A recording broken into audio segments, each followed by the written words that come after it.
welcome to the NXT review. I'm Adam Wilbourn from What Culture, joined by another Dudley boy, Michael Hamflett from What Culture, to review everything that happened on this week's episode of NXT. But before we get into it, if you're a fan of this sort of thing, make sure you subscribe to What Culture Wrestling on Apple Podcasts, Spotify, Amazon Music, and YouTube, where we do daily wrestling podcasts where we not only review the show formerly known as NXT 2.0,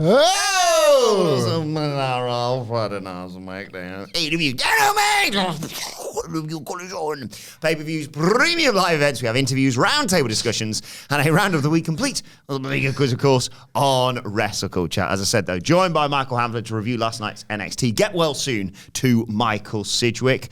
This might be one of my favourite shows of all time.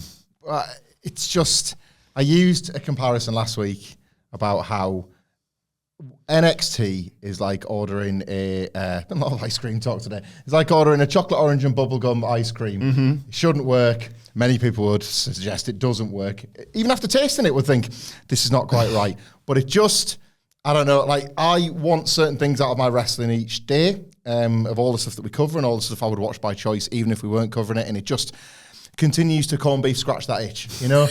It is really a one-of-a-kind experience over 2 hours.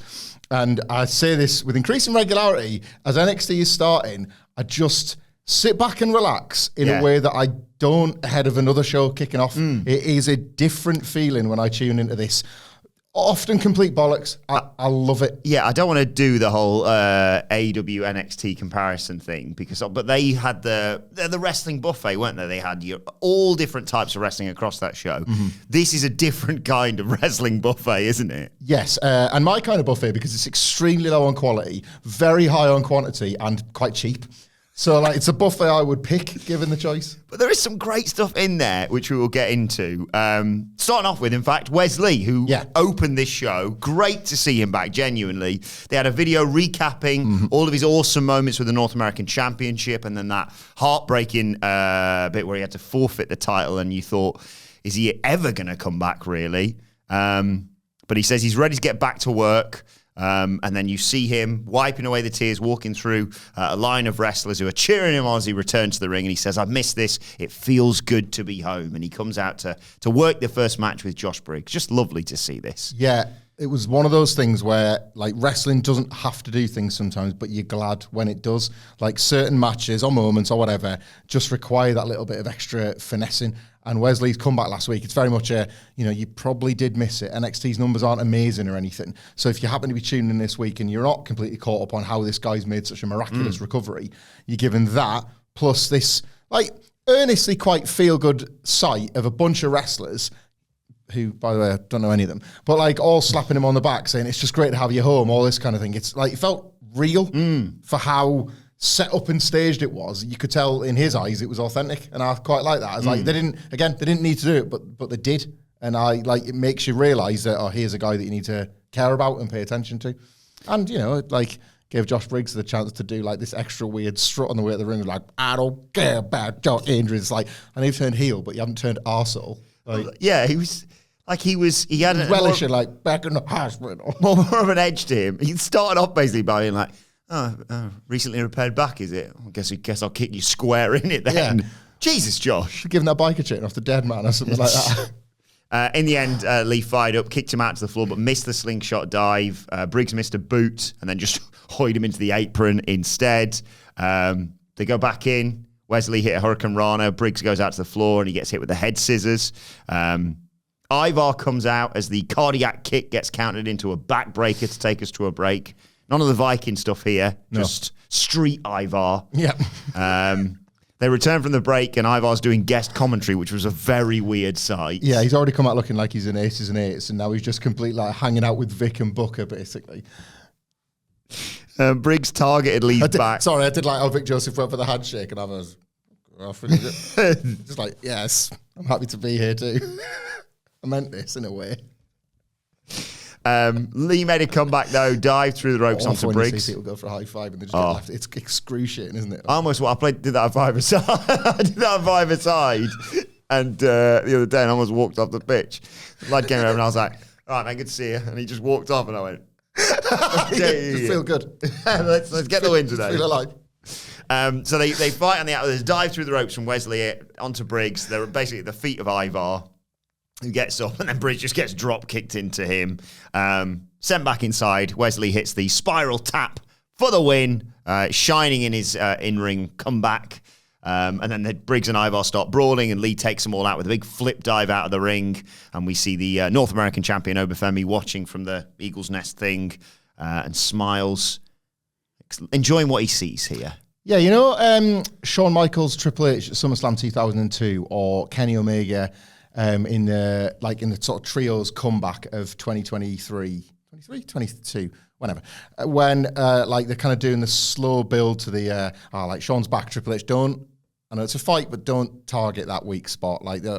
Save it, drag that out, and then it'll maximize the impact. It'll mean more when it happens. Yeah, they ignored the agent of that completely. This was almost entirely based around his back, neck, and spine, and just how much damage not only could he absorb, but he can inflict upon himself with his offense. And you kind of have to admire the gumption of that sort of booking, don't you? Because wrestlers tempt fate sometimes, and fate tells them where to go, basically. Yeah. So I kind of quite like that it wasn't just Wesley's back and he's putting his life and career on the line. That one more bump and it could all go wrong from him again. It was no, I'm back and I'm better than everybody, and watch me prove it. I'm RoboCop now, in fact. So I quite like that as a bit of a different stance on it. He's gone from being happy to be there to feeling like he's had something taken from him. And I think that's good for the Wesley character, especially because basically he's accepting the challenge of much bigger men. All these three guys, that he's now sort of in a battle with are giants out there, but he's got to show that, it doesn't matter the size of the dog, it's the size of the fight in the dog or whatever. Yeah, it's if you enjoyed the triple threat standard delivery or yo-yo, what about if we do that again with Ivar now and with a high flyer Hoyd into the mix as well? They can throw him around, but they don't know what he can sort of withstand. Yeah. So I don't know whether this is going to be a triple threat to determine the number one contender, or they'll just go a fatal four-way at the next Premium Live event. Yeah, because they've got about 3-4 weeks. What's that called again? I can't remember. I believe it's called NXT Battleground.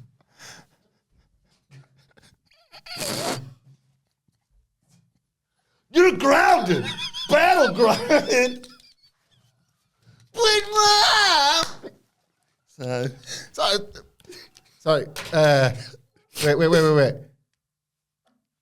It's in Las Vegas, isn't it? Oh, yeah. So what's the PLE called? The full title is NXT Battleground. You're grounded. Battlegrounded.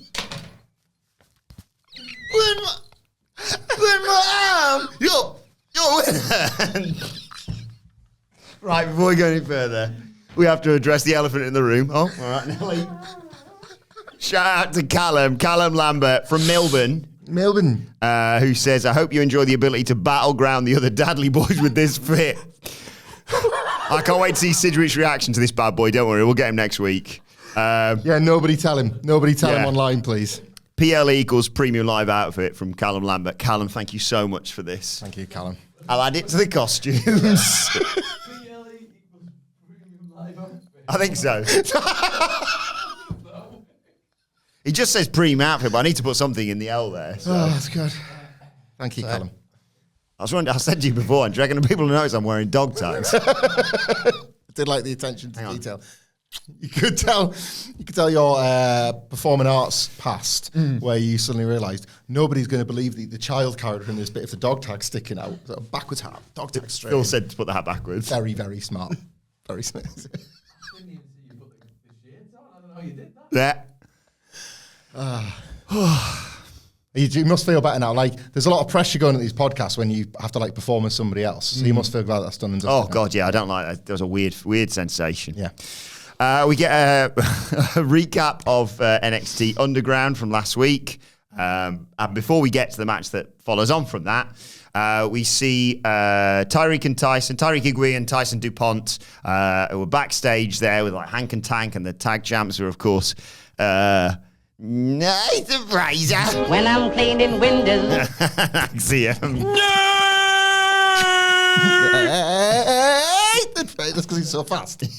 Come on. They're I'd quite like a tag title shot, one day. Proper normal chats in the normal locker room, isn't it? And the No Quarter Catch crew come along and say, oh, wait your turn. And I thought, what the hell's going on here? I thought they were doing Heritage Cup stuff with the family. Did you notice Charlie Dempsey officially this week? He might have done this previously, but they're all so boring you sometimes can't tell. Yeah. Like, he officially dropped NQCC as a thing now. But like, it sounds like an exam board or something, doesn't Yeah. it? Like, have you done your NQCC test yet? I'm level 4. What? Bottle of piss straight away. Anyway, in come the OC to congratulate the tag champs on getting rid of all the tag teams from Raw and SmackDown and what have you. And they offer them a 2-sweet, but they say, we're good, and we walk off. And Gallows says that's why they're going to take the tag team titles off them. I sure hope they don't. I really hope they don't. This show needs Nathan Fraser and Axel for 2 reasons. The matches are genuinely great, and at this point, I would miss them terribly. We've lost a lot of good soldiers from this show of late. I would miss those 2 on Tuesdays. Then we got Shayna Baszler versus Carmen Petrovic, the people on the outside for the NXT Underground match last week, of course. Love Carmen's entrance. Yeah. Cartoon to real life. So good. It's great. It's high-tech stuff. Baszler. What are you laughing for, Nicola? Okay. Baszler targeted got a Petrovic's sword. arm. She cuts through the animation as if cutting through a realm. Baszler.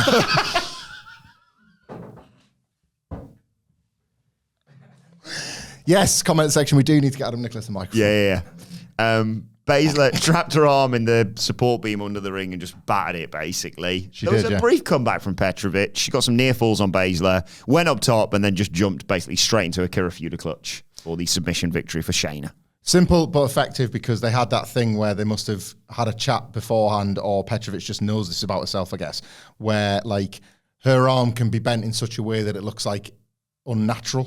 So like Bliss used to be able to do, like, so when Shayna, like, specific, it's quite a difficult spot to explain if you haven't watched it, and I imagine plenty of people watching this haven't watched it, but Shayna Baszler pulls the ring skirt down, and the ring support has a bunch of these like metal girders, and she like puts the arm in between the girder, but it's already bent backwards. So when she like yanks it, certain websites, against that metal, it looks extra painful. So she then has only got the use of her educated feet, as JR might say. So the kicks are impressive. Shayna's scared of those because there was that awesome spot. So they played up to the fact that Shayna's got a bit of a guard up for these kicks now. Not a bad little TV match considering how simple the story was. I quite like this Petrovic-Natalia Shayna Lola Vice quartet, because like after the match, Lola Vice just was like, success dance, and Shayna's like, will you f***ing stop it? We lost. But then we get a recap of Fallon Henley turning on Thea Hale last week, when she gets bumped out of the way when JJ are all celebrating. Out of the way, you. And Kalani's watching this in the back and says, I can't believe she'd do that. They're having a very normal conversation in the women's locker room, as always. Yet again, just a normal straight line of women sat in front of normal lockers and cameras. But they cleared up the logic hole. She said, I nearly smacked her during the combine. Yes. They have to coexist around that, of course. Yeah. Fallon walks in and says, why didn't you? And Kalani's like, well, I thought we were friends. Fallon says, that's the problem. I thought about all my friends, but now I'm out for myself, basically, is what she says. Oh, it's a shame, isn't it? Like she's dropped her new catchphrase as part of turning heel. Fallon comes first. She sure does. What, you mean like in terms of her success as a wrestler? Yeah. She's not experienced it on the roster. Oh, we haven't got anyone else to explain what else that could So that's definitely what that means. Yeah. But then, like...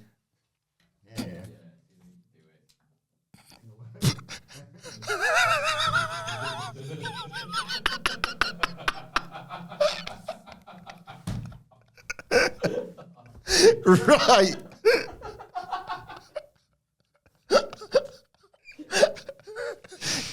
If you're listening, by the way, just check out the see a review video on the What Culture Wrestling podcast channel, which, by the way, reminds me, big announcement. We've got some big things coming to YouTube in the next few days. On Thursday, we will be releasing the footage. On Thursday, we will be releasing the footage of the podcast segment of our live show, It's Always Sunny at What Culture. But the date you need to remember, Michael Hamflett, as everyone is, people are saying this. People are coming up to me in the airports and they're saying Hamflett. What's the catchphrase? It's sweeping the nation. We started this yesterday and it's been trending ever since. Nicholas has probably seen it on X already, but it's... In case you haven't, Nicholas, the catchphrase is, of course, remember, the 10th of May. Because 3 p.m. on Friday is when we're releasing the whole live show on the What Culture Wrestling channel. I'm sweating. The whole It's Always Sunny at What Culture is going to go out 3 p.m. on Friday on the What Culture Wrestling YouTube channel. So do join us for that because it'll be straight after Wrestle Culture on Friday. What's that catchphrase afternoon. again? remember, the 10th of May. First montage of the NXT Combine. Yes. Speed, power, strength, conditioning. You got to do a sled push, a 10-yard spring, an in-ring shuttle drill, and Kalani and Thea Hale are in the lead at this point. Yeah, for those that haven't watched NXT, the Combine is a series of drills that they were doing in the Performance Center, but now with the purpose of being timed, and you see Ava, she hasn't got a surname, she's a rock star and the general manager of NXT, taking notes. No. Is that Ava checking in? That was a far better promo. No, the idea of which obviously determine who's the best. Honestly, right? I didn't need edited clips of these Combine montages. I'd have just taken 2 hours of this. Like NXT Performance Center Ninja Warrior. Yeah, if they released the full footage, I'd watch that. Yeah, like the high jump one in particular, the vertical leap one. We have to hit the things. Yeah. It's impressive. They are like... You ever read Brock Lesnar's ones from when he was in college? He's a freak. He's an absolute freak. This is the thing, right? You watch this Combine footage, like they are impressive athletes, and sometimes you watch NXT and you wouldn't think that. So it's just good to get this PC footage sometimes. Yeah. And we guessed, I think, every single person who made the final 12. Yeah, it's funny that. Anyway, what came next, unsurprisingly, I think was the highlight of the show for me. Right, okay. So you've got no quarter catch crew invoking the catch clause, so you don't know who out of Dempsey, Bourne, and Kemp are going to be represented in this tag match with Tyson and Tyreek. And they're all ready to go in the ring. And then they're suddenly looking around. Bloody hell's the ref? And it is announced that the referee for the match is unavailable. Luca Crucifino is there with some heavies, making sure everything goes right. Yeah. So it's announced the guest referee for the match, Channing Stacks Lorenzo. Oh my God. Huge pab in the Wilbourn household. He comes down with the rest of the family, and I'm like, well, that's ridiculous. You can't referee in a leather jacket. He unzips it. He's got a referee shirt underneath. Oh, my God. Best ever guest referee. Never mind The Rock, HBK, Brett, Foley, Tyson. Better than all of them. Put Stacks in that list. Stone Cold, better. Yeah, like... It was so funny. He's a wrestler. He's a podcast guest. And now he's a referee. A third job. Like, what can't the guy do at this point? He's also in the Mafia. Oh, yeah. That's 4. Stand-up comedian. Five-tool player. 5-tool player. I mean, we knew this anyway. Yeah. But just a lot of times people didn't know what the tools were. Well, now we're happy to explain them. So they lock up initially. They go into the corner. Stacks just gets involved. Seems very good. Miles Bourne starts arguing with him. I think DuPont gets tagged in. Yeah. Does a splash and Stacks like 1, 2, like that. Oh, and they fall. Get him again. There's a nice bit of work from Dempsey. He put an octopus submission on, I think it was DuPont, and he just that was also a nice spot from the new lads because they a huge back body drop out of it. Again, there's a double close slam and a power slam to Dempsey. 1, 2. So they're getting really angry at the ref at this point, and this was where he really came into his own. So Bourne takes out Tyson. Dempsey catches Tyreek with a German suplex. Bridges. And you know sometimes you see the referee do that, like slide his hand to make sure that the shoulders are touching the mat. He does it with both shoulders at least twice, whilst Booker T is pitching a fit on raging, commentary. yeah. Whilst Vic Joseph, who's having a bit of a Teachable moment. So he's just making sure. You know, he's new to this. Both shoulders are down, and therefore Stacks counts. 1, 2, nearly. So of course, Dempsey's furious, gets into Stacks' face, shoves him. Stacks just chins him. Roll up. 1, 2, 3. Let's get out of here. It goes against. Match was fine. Goes against all wrestling logic that the heels were put at a huge disadvantage by the baby faces, but it goes against even more logic that mafiosos are baby faces. So what do you get with 2 negatives? A positive. And this segment worked out really, really well. And not many other shows that we would look into the digital exclusives and all the paraphernalia that goes round these shows. But you and I did watch a video subsequent to the fact where they, again, closed off that logic hole by revealing that they locked a referee in a freezer. You kind of have to go watch this because they've basically found a freezer that looks a little bit like a hotel icebox. Yes. Like, and it's somehow the referee is inside there. Boo! It's good. Like a referee has never looked warmer in his life. Yeah. Like he's overacting to such an extent, but it's good stuff. And, it is good Tony stuff. tells him to get himself something nice as well. 20.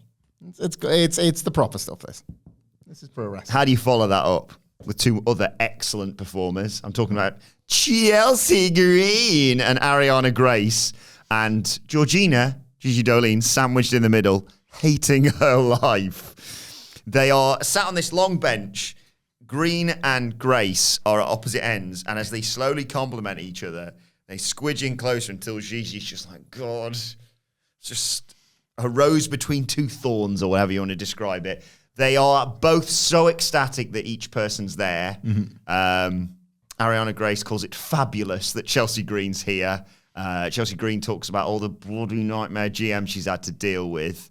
And they G each other up basically ahead of their matches. Grace says Green needs to win for every beauty pageant princess. Green says she has to win it for the locker room and for her. And they both agree they also need to win it for Georgina. And they skip off. And Gigi just says, I can't take this anymore. I'm done. That feels like a bit of development for this character, doesn't it? Obviously, we're going to get Ariana Grace and Chelsea Green in sort of various other segments a lot across this show, and indeed on the digital exclusive that we both very much enjoyed.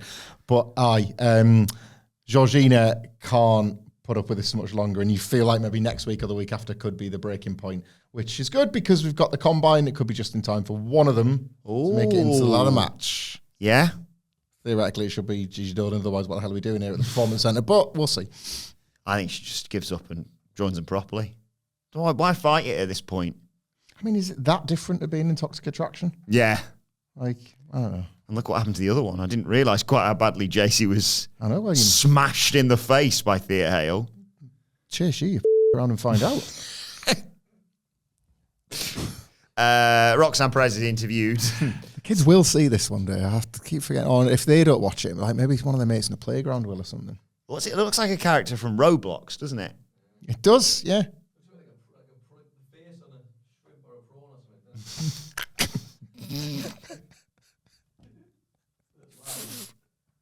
Can't decide if like the WWE logo is its mouth and it's going, oh yeah, with a big smile or not. Yeah.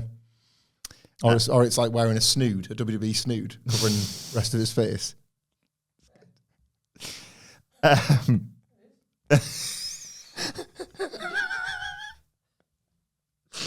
Roxanne says she sent Lyra packing and she's going to do the same thing to Chelsea Green. It's like, what is that? Nicholas has got a picture up and it's reminding me of something. It's a character like, in Toy Story 3 when Mr. Potato Head becomes like a wrap for a bit and he's just got like floppy bread. Sorry, what are we talking about? Michin versus Ariana Grace. Oh, yeah. Again, Grace does not want to wrestle to start this match. She's pointing at Michin, who grabs her hand and stamps on her foot. But this fires Grace up. Some shoulder thrusts in the corner, judo elbow suplex, an elbow drop. I was like, so you can wrestle really well when you do this if you absolutely have to, yeah. Second generation star. Michin gets a sunset flip, but Ariana Grace sits down and grabs the ropes, but gets caught by the ref. So she lets go. Michin gets a 2 count. Grace yells at the ref that she's ruining everything. Michin eventually hits Eat Defeat for the 1, 2, 3. Not a lot to this, but I think this was one of them like re-establishing matches that they sometimes give the wrestlers when they come back from the main roster. Michin should look in kayfabe 10 times the wrestler that an Ariana Grace does, not just because the character doesn't even like working, but the gap should be huge, and it was kind of illustrated here, wasn't it? Mm-hmm. Thea Hales in the back with Ridge Bloody Holland. Thanks him for... This was a weird night for this lot, wasn't it? She thanks Ridge for checking up on her last week, and Ridge says he understands. She says that Mr. Chase is trying to calm her down, but she's got so much bloody passion. Mm-hmm. And Ridge says, you remind me of my daughter. And Chase and Duke Bloody Hudson walk up, congratulate Thea on her win last week. And Lexis King walks up and goes, why are you hanging around with these bunch of losers, Ridge? She reminds me of your daughter. Speaking of your daughter, he stops him before he can go any further. Yeah. And Duke stops Ridge before he can snap. Tells Lexis off, basically. And Lexis says, you just pissed off the king. This was trash. I feel like somebody should say it in Sidgwick's absence. This was bad. I loved it. Right? Yes. It's maybe more. Let's discuss this more in the post-match, because we get another one of these following the outcome. So and a little bit of... like there's a developing story that I'm already bang into, but we need the match first to give you the consequences that followed. Let's move on then to the Super Nova sessions. Sessions. It's Noam Dar. We're doing sessions with The Rock. Guys, boys on tube. Med's the Jakara Jackson Lash legend. Do a bit where you take the elbow pad off, Rock. I love that bit. Can you get us classic castle tickets? They're a bit pricey. Ask me what my name is, Rock. Go on. You're calling me a f***ing Mark? Oh, that's my name. I'll get you a drink. Oh, a coffee. Mary works in a pub too. My final boss sometimes lets me finish early. Have a quick drink with the Rockers before we close up. Anyway, Noam Dar welcomes us to Supernova Sessions. He says, the dictionary defines trick as a scheme. And on that note, let's bring out our guest. And Lash Jesus Christ. Lash says... It's poor, that, isn't it? Yeah. Webster's Dictionary. It's like a best man speech of the day of the wedding. Oh, shit. Lash says he's a very special guest. And they bring out Trick Williams. He says, it must be nice to be you. And he says, yep. He's a very special what? Very special what? Very special scratch. They've got Kyle O'Reilly to make him a lovely video. Yeah. All about him and everything, all the great stuff he's doing in NXT. Going into a new era, putting the brand on his back. NXT's in good hands. Trick likes the video. And he does the whole, let's talk about it. And Dar says, of course we're going to talk about it. We're on a talk show. It's his catchphrase. That's what he does. And they piss about for a bit. And Trick's like, I'm not here for games. What's in the envelope? That's what I've arrived. I'm only doing this to see what's in this frigging envelope. And Noam Dar says, my show, I decide when it happens. Show him what's in the envelope. And... she says, time to reveal the truth. Go on, Lash. She was lost for a minute there. She's making eyes. Yeah. Mm-hmm. Snap out of it, says Jakara. And they show a photo of Trick Williams pinning Noam Dar, the start of his road to redemption, basically. But Dar's foot's under the ropes. And yeah, Dar says basically everything you're built on is a lie. You're a no good Trick. I'm going to expose you. Trick's like, is that it? And Nora's like, no, his leg's under the ropes. Which I thought was quite funny. Yeah. Your title reign's flawed, basically. And Trick says, I need to smack you back to the motherland. And then says, that's a Trick question. Which is a new thing. And I like it already. Just throwing Trick in where intersections wherever he can. They're like, when can we get to Halloween?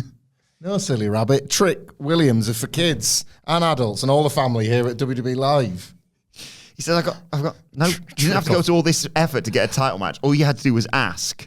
Are they going to if Trick and Lash get together on screen, obviously, they're going to just like rename Lash Treat. So the NXT roster have to either dress up as Trick or Treat for what's the show they typically do around October 31st? It's NXT Halloween.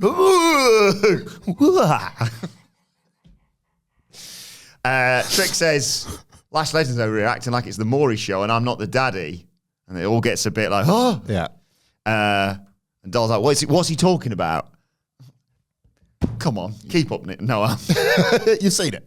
And Trick says, do you want to tell him or shall I? And I'm like, whoa, what's this? She goes, babe, I mean Trick. And I was like, oh, full sex. And Trick says, Lash, you got nothing to be afraid of. Why don't you tell the people how you call me Trick Willy Wonka? In the course. And she goes to leave and he stops her and there's a moment between the two of them. And then, no, I'm dull. I think he hit a Judas effect. He absolutely killed him. He's out cold. It's like the friggin' like Lacey Evans Woman Right or the WMD by the Big Show. No one has got that now. Trick is not moving. Why haven't you used that before? Because he just win the belt. He's out cold and Noam stares at Lash, picks up the title and holds it over him and stands tall. Right. It feels... I like this. I like it too.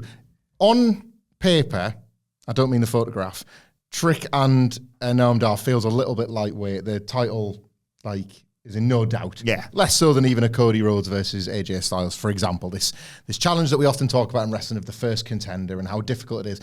I really, really like the fact that they've got this little out. Whether or not it was put in place on purpose and they were mapping this out and making Noam Dar just like keeping him warm for when Trick wins the belt, or they've gone to the trouble of finding something that tells them. Yeah. I really like that element of the photo thing.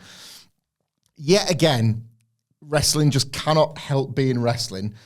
Two of my pet hates / favorite things are when heels refuse to notice blatant, I don't want to say sexual tension, blatant sex taking place between two characters, and then also pushing back on it for no discernible reason. Yeah. Like, I am not going to let you, a consenting adult, him, another consenting adult. Why? I don't know yet. I don't like it. I don't like it. I don't like it. That's disgusting. The supernova line stinks of cum. It's one of you. It never bothers to ask why. Like, it's like, imagine that. Imagine you wanted like the metaphor. It's like, great news, guys. I'm seeing somebody. Oh, that's lovely. Like, who is it? Oh, it's Trick Williams, from work. He's the world champion. He's having time. I was like, that's amazing. We'll have to go get beers. No, not in wrestling. Kill him. Don't like it. I don't like it. But yeah, I like that. Predictable title defense, but also sex. We go back to the combine. This was the vertical jump and the broad jump. Yeah, you had to, it's like a standing long jump that you couldn't fall over doing, otherwise you were... Yeah, you couldn't step forward. We should do that in the office. Should we have an office combine? We're not going to get very far. What culture combine? What culture combine? This is coming from the man whose wife, very generously I should point out, just discovered a load of extra chocolate in the Wilbourn household and brought into work. There you go, lads. Just eat chocolate in the day. And then Wilbourn's like, brilliant, I'll fatten him up, and then made him jump. Yeah. We're all sick. It was brilliant. There's also a bit where you have to show your punch power. Meechin smashed it. Jada Parker won the section, though. A counter robot fist that was you could see what, It's good, that. And then was this the Ivan El Cardio bit where they No, that's coming. Oh, okay, I like that one. Then... Oh my God. Ladies and gentlemen, this is how you do a tease. Snoring against a black screen. Oh my God. Oh my God. She's coming back. Wendy Chu's coming back. Wendy Chu's coming back, and the idea that this was supposed to be set up for a big vignette and she fell asleep is instantly goated. The character was classed the first time. It's going to be even better second time around. She's almost going to get the North American Championship. Oh, she's fell asleep atop a ladder. When they do the ladder platforms, Jeff Hardy tried to walk across, she just falls asleep. Ladder bridge, more like ladder bed. Sometimes I feel more comfortable up in the sky. There you go. I've not done this for ages. Check it out, man. I'm a spooky ghost.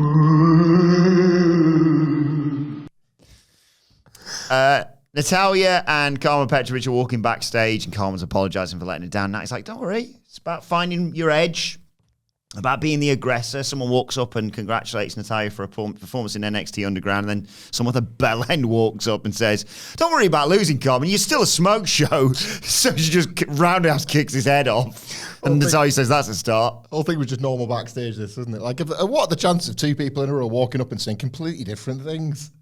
Great stuff. Great stuff. Fallon Henley. It's what we watch for. Yeah. Fallon Henley versus Kalani Jordan next. A good sort of fire from Kalani Jordan here. She was pissed off with Fallon Henley early on. Hits her with a handspring elbow. But she comes back, stomps away at Kalani.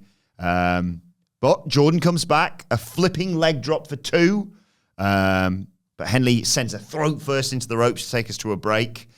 We come back, Jordan kicks her down and hits MVP's play of the day. Yep. Seen that in ages. No, and for a while it was one that everybody in bump class was taught. So it was nice to see that get a break for a bit. They fight in the corner. A turnbuckle pad gets ripped off. Jordan eventually gets sent into it. Henley hits the Shining Wizard for the win. Solid enough work, this.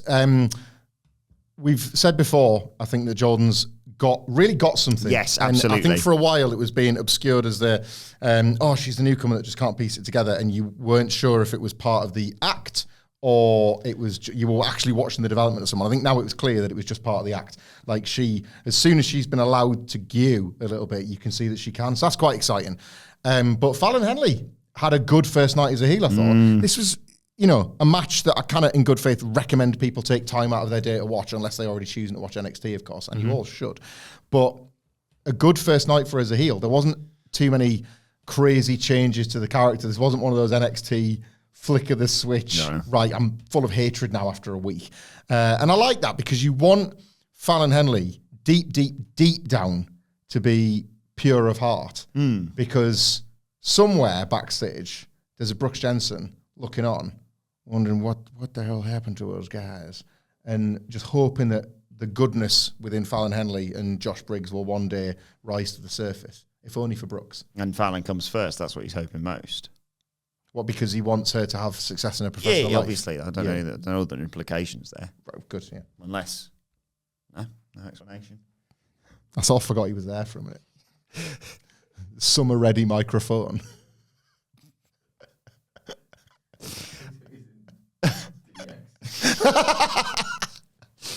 Dempsey's fired up. He says, D'Angelo family, you want your Heritage Cup match? People are so good. Like, see how big it is. I can't fit it in. He says, D'Angelo family, you want your Heritage Cup match? You want your payment? Fine. But we've got all the power in the catch clause. I mean, it's 2 from 3. It's not that much of a surprise, is it? It's the catch clause and the house rules need to go, don't they? Like Goth Gallus and friggin' Gallus 2. Like, I forgot what do we call it? Piss Gallus, are these? Yeah. Isn't it just preparing for 3 people? Yeah, it's 2 of those 3. Ooh. Well, no, 1 of the 3, I suppose, technically in a Heritage Cup match. Yeah.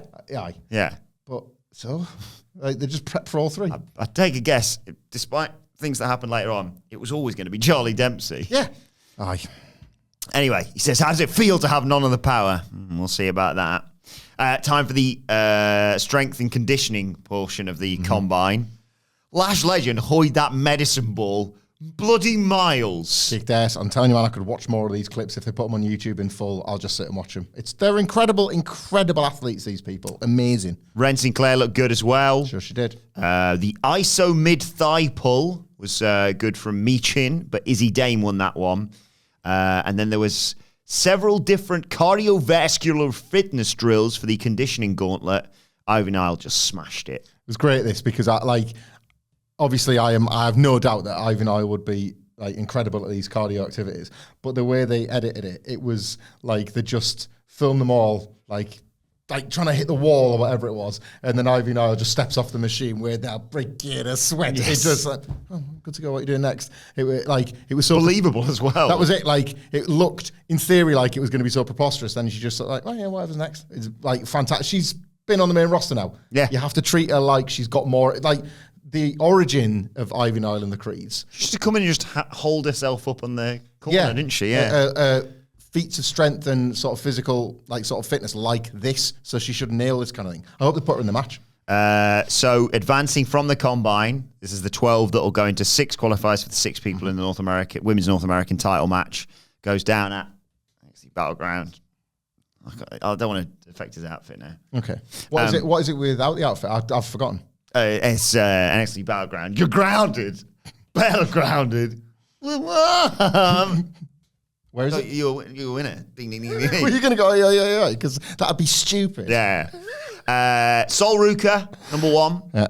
Thea Hale, who we forgot to mention, but we all assumed she was going to be in it. Jada Parker. Brinley Reese, as we talked about yesterday. Michin, Fallon Henley, Lash Legend, Ivy Nile, Izzy Dame, Kalani Jordan, Tatum Paxley, and Ren Sinclair. Qualifiers begin next week. Great GMing.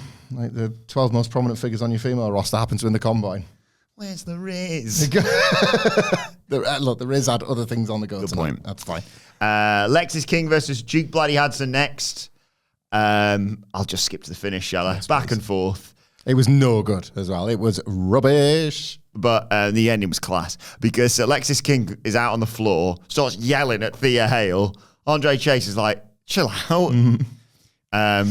Or Andre just steps to him actually more, and Lexis King begs off, starts walking up the ramp. Who's coming down the ramp though?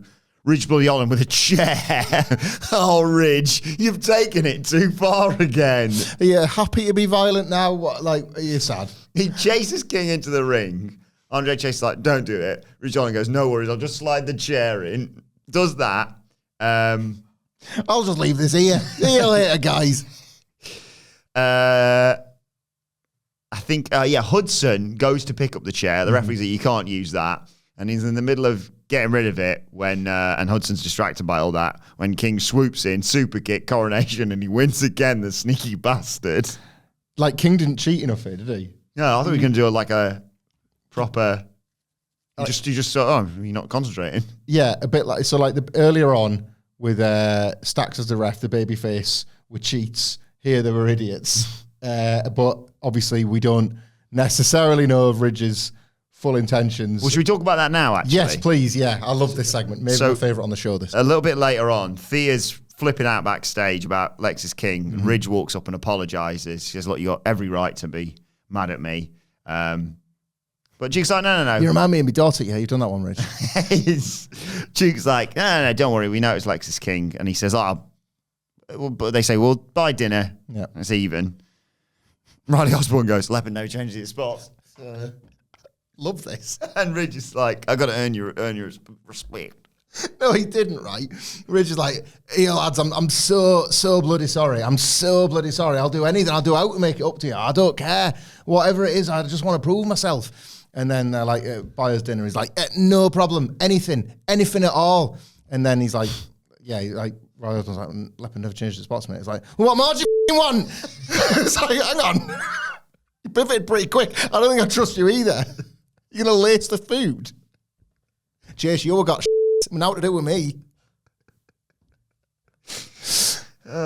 Yeah, it's really good stuff. It is good. What's going on here? Like, I can't wait to tell Stitch about this next week. Is he gonna are they gonna be back in class next week and the sort of class, we have a new student today, and he's given the Chase U jersey for the first time, and then like Riley Osborne's looking on I don't trust him.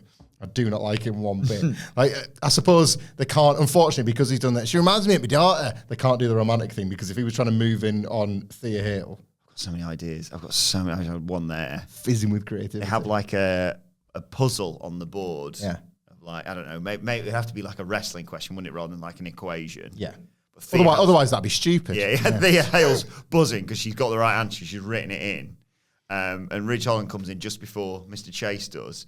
He's got to squeeze past the board and he rubs it out. And Thea Hale's like, I've got the answer. It's gone again. Like, they're all sort of going into class. And he's like, class, please pull up a chair and let us begin. And Ridge just takes it away and somebody falls down. Oh, bloody hell, I've done it again. And he's holding the weapon. He comes in, please starve me. I missed breakfast. My alarm didn't go off. Oh, thank goodness there's an apple here.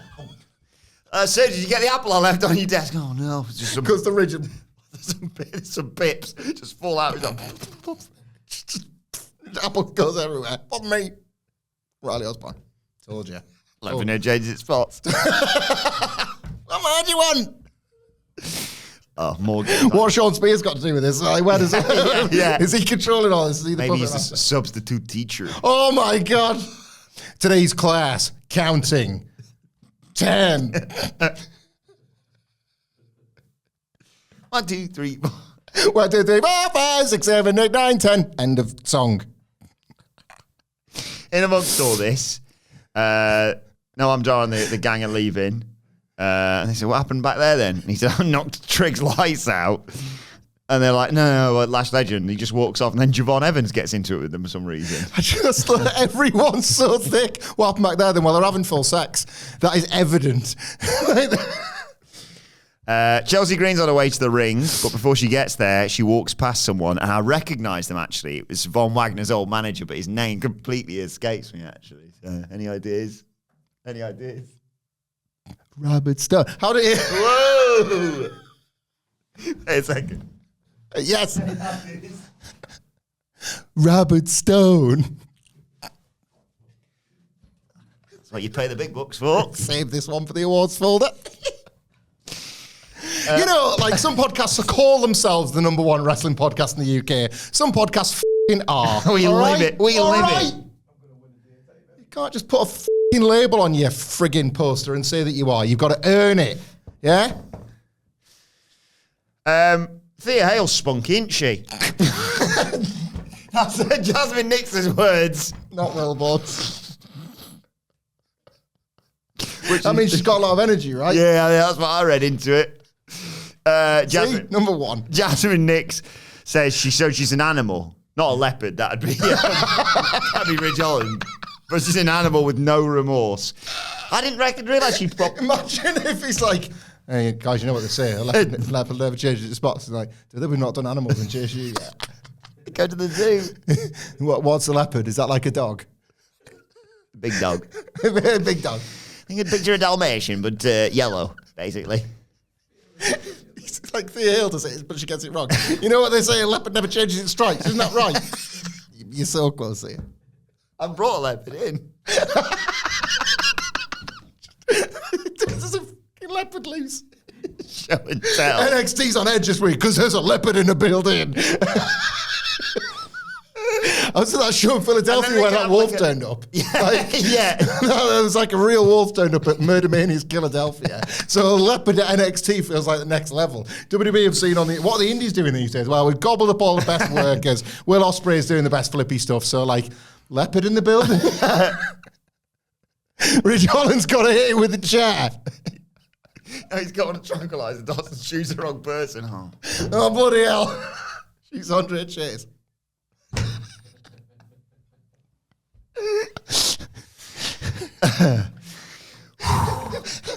She shot at JC James. Dick, who's that on the podium? Does he want a title shot? I don't know, Buck. It's a leopard.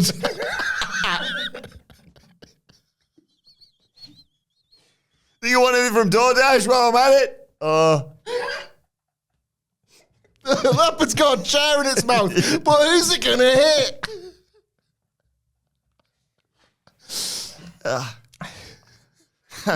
Hey, it smashed the combine. It's qualified for a Go back to the combine. Everybody's cleared out when the leopard's doing vertical leaps. Well, we're going to have to put it through. Rules are rules. Top 12. Ava Ray just going, yes, very good. Leopard.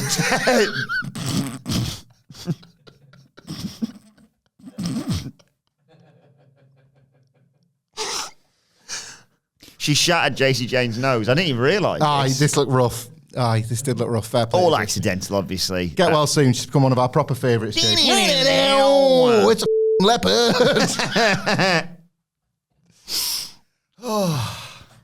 I'm absolutely pissing sweaty here, man. God. Main event time. Oh, no, sorry. I forgot before that, Shawn Michaels reiterated his invite to Drake and Kendrick Lamar to settle their beef on NXT. Did you hear Vic Joseph attaching law? Oh, well, Buck, our boss knows something about beefing with Canadians. Is Sexy Red? They should have Sexy Red tweet as well during this show as well. She was talking about Supernovas. Random. I am too old for this show. But we'll see. Maybe don't invite Brett. If you want to beef with Canadians, get him in. Teach some of them how to work.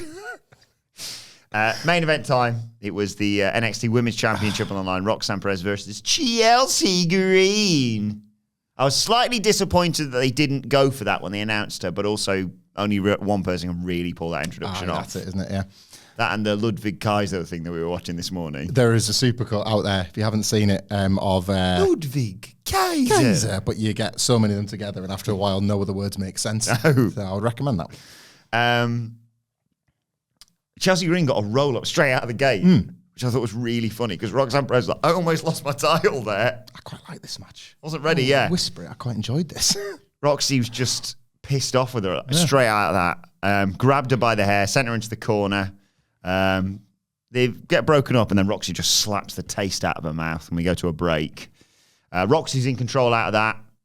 She's like talking trash, shoving her head with a boot. Goes for a Russian leg sweep. Green counters that, though. Green comes back eventually with a kick across the ring and a Rough Rider. Mm-hmm. Good stuff. Her husband does that. He does. Class in NXT, wouldn't he? Aye. Well, have you seen he's made himself, I think, this could be a story. I know he's injured. Let me get well soon. I'm sure while he's injured, he's made himself the general manager of GCW. Has he? It's good stuff. Yeah. For the finish, basically, Green tries to go up top, gets tripped. There's like a super Rana from Roxanne Perez. Green got a missile dropkick for a nice near fall, but then Perez countered the Unprettier, got sent into the ropes, and bounced off and went for Pop Rocks. It didn't quite hit the way they were hoping for, but it was a Pop Rocks. 1, 2, 3, Roxanne Perez retains the NXT Women's title. Yeah, it was a shame that sort of like flash Pop Rock she was going for didn't really look that effective. It looked more like a sunset flip, didn't it, than the actual sunset flip bomb that she hits normally. Because the rest of this I thought was quite strong. It was just the agenting I was really impressed with here. You kind of realise halfway through that you were watching as a nice NXT main event as this was. You were sort of watching a test, weren't you?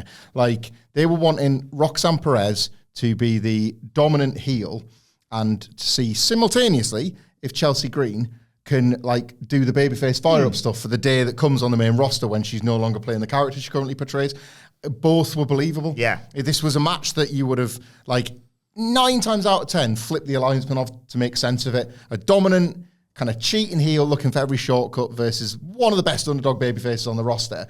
And they inverted it and it worked. I was impressed. Again, you see these things, you're like, WWE is pretty stupid sometimes because why don't you just keep them where they're best naturally fit? But it did work. I genuinely like this. We're not going to get a chance to review it, so might as well drop it in here. We got another tremendous digital exclusive. Yes, if you've seen Chelsea this. Green. Yeah, they are both crying, telling each other how pretty they are. Yeah. Ariana Grace does a brilliant, they cheated! And but they say, don't worry, we're rich, we're sparkly, and everyone loves us. And I think there's a button for this. And I mean... Folks, where's the lie? Couldn't agree more with old Bobby there. There's a bit in this video. It's 30 seconds long. It's on the NXT official Twitter account or wherever it is. And honestly, genuinely great timing from Ariana Grace here. Like, they're crying. It's ridiculous. And they both sort of scream, "Wah!" at the same time, like wail sort of thing. I sounded like the loudest cry ever there, didn't I?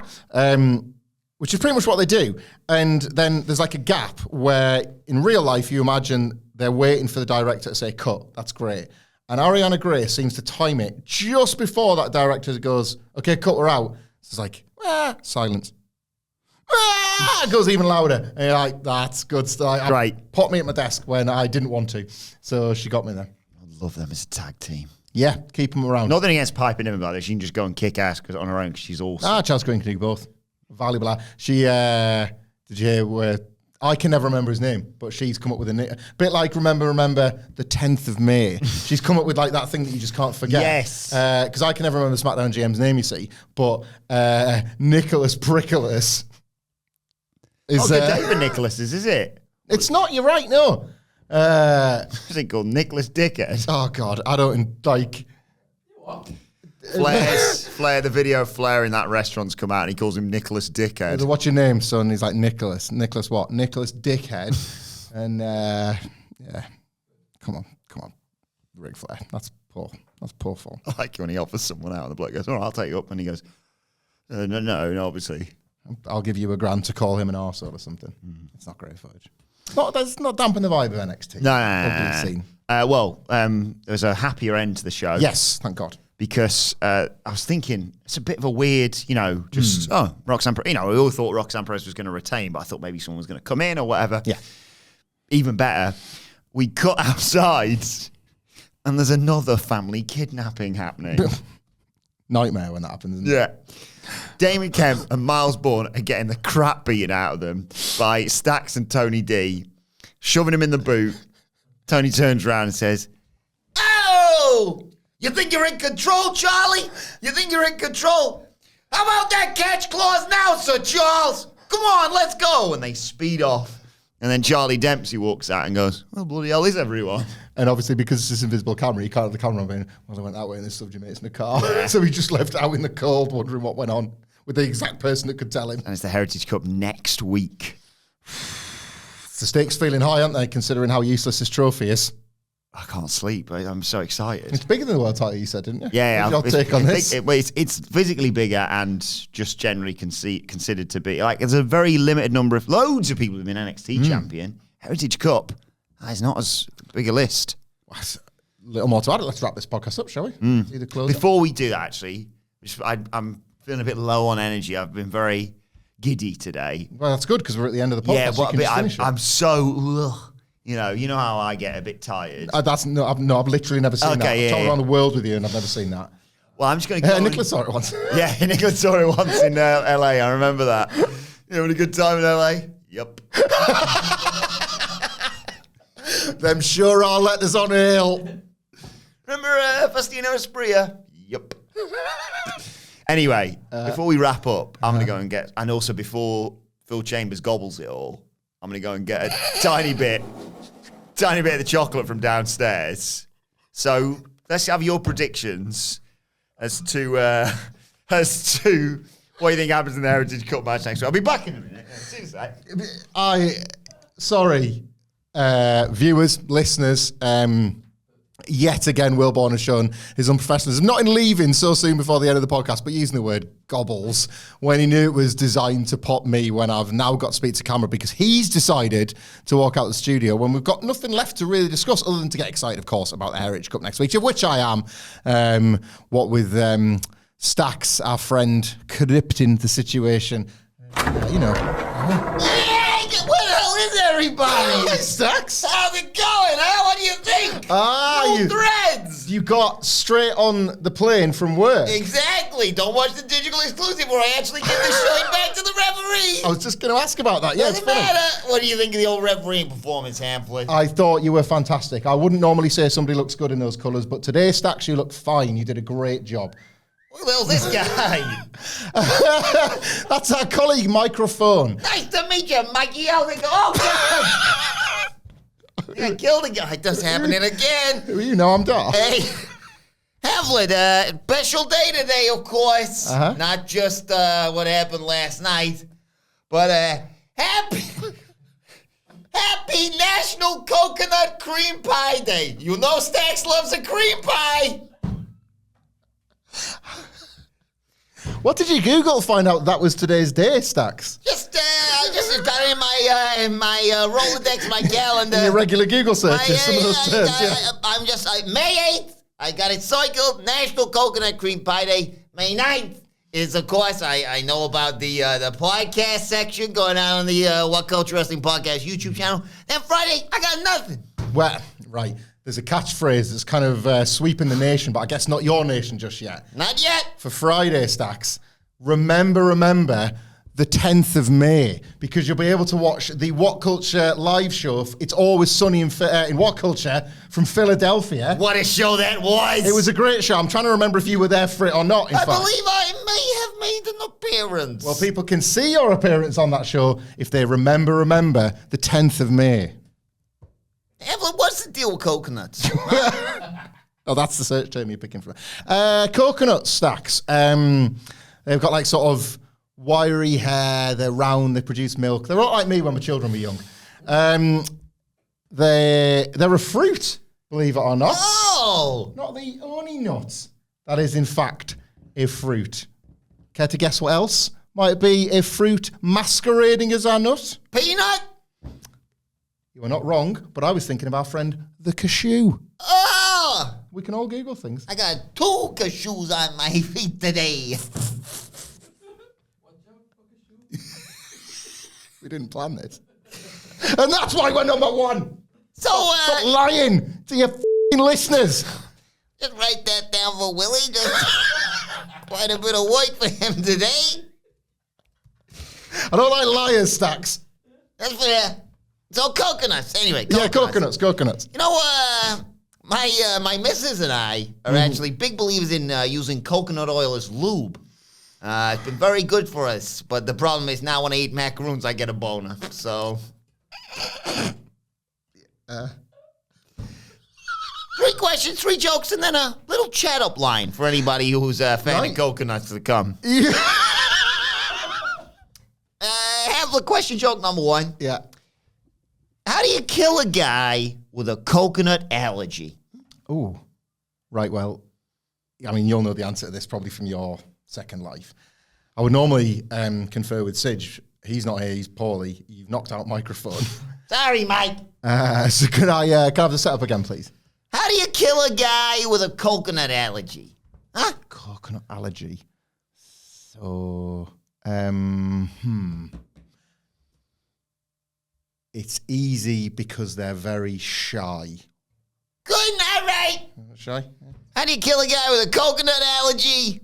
You put a bounty on his head. Oh, that's good. That's good. Do you know who would love that joke, Stacks? Who's that? Wilbourn. He's downstairs with Phil at the moment. Every now Great and then. seeing him yesterday. Yeah, you keep missing him on these Wednesdays. God damn it. Whenever people bring in a box of celebrations, often around Christmases or birthdays and that, like any normal family, group of friends, workplace, the last ones there are the bounties. Like, he wouldn't like me saying this, but he's not here, so he won't hear me. Only the freaks and losers choose the bounties, and Wilbourn, they're like Wilbourn's favourite. Yeah. And like all the time, I just want to get in his face and be like, what's your problem, Wilbourn? But he's always like so defensive about it. And it like, I love that we get to have this crack when he's not around. I've been waiting to get this out of my system for a long time. Goddamn too. Who would go for the bounty? I don't know. I mean, some people kind of prefer it, but each their own. For question joke number 2, what is brown hairy and wears sunglasses?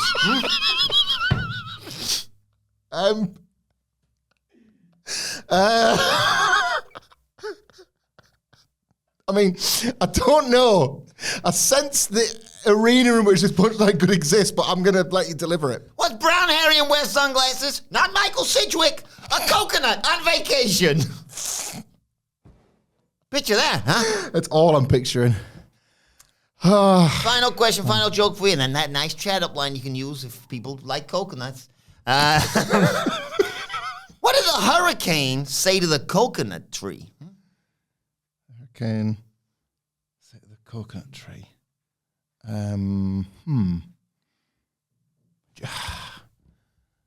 I've got something here. No. Do you want me to blow your nuts off? Oh, so goddamn close. It doesn't totally work. What did the hurricane say to the coconut tree? Hold on to your nuts. This ain't no ordinary blowjob, huh? Now a little chat up line for anybody who, Hurricane speak, is it? Indeed. Filthy hurricanes. No. I got a question for you, Stacks. How does a hurricane know about oral sex? Don't ask me. Little chat up line for you, though. You're in the club, and you see a girl, and you wanna slip her a line. Well, why not try this one on for size? You go over and you say, "Hey, baby, you a coconut?" Hey, baby, you a coconut? Because I want to smash you until the white stuff comes out. See you later, guys. Oh, God. Oh, I've got this. Sorry, I apologise on this camera, guys. I saw wrong.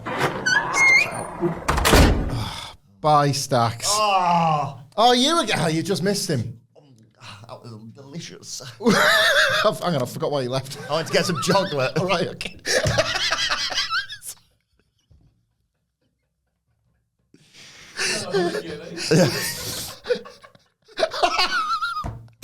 What did I miss? Not a lot.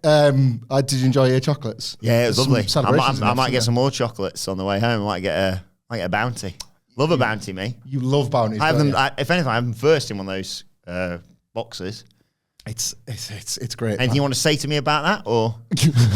Yeah, I think it's cool that there's always like different flavors for different members of the friends definitely. and family. Yeah, Right.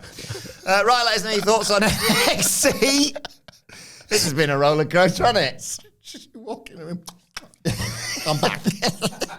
I'm fresher than ever. Let us know your thoughts on just everything in the comments or on X at What Culture WWE. Actually, you can follow both of us. You can follow Michael Hamflett at Michael Hamflett. You can follow me at Adam Wilbourn. You can follow Michael Sidgwick and send him your get well soon messages at M Sidgwick. Follow our brilliant producer at It's Adam Nicholas. And follow us all at What Culture WWE. As I said, make sure you subscribe to What Culture Wrestling, wherever you get your podcasts from, for daily wrestling podcasts. A far more serious preview of AEW Dynamite is available right now. Dad's not here, so yeah, check that out if you want. And we'll be back next week to preview and review NXT. Fingers crossed, Tony D'Angelo, new Heritage Cup champion, eh? Happening tomorrow. Oh, and tomorrow, Thursday, 6 p.m., is it? Yeah. 6 p.m. Is it? 6 p.m. Is it? 6. The podcast section of our live show is going to go out on the What Culture Wrestling podcast channel. And then on Friday, remember, the 10th of May. 3 p.m. The full live show, It's Always Sunny at What Culture, goes out on the What Culture Wrestling YouTube channel. But for now, this has been the NXT review. My thanks to Hamflett, to Microphone, to Stacks. Thank you for joining us, and we will see you soon.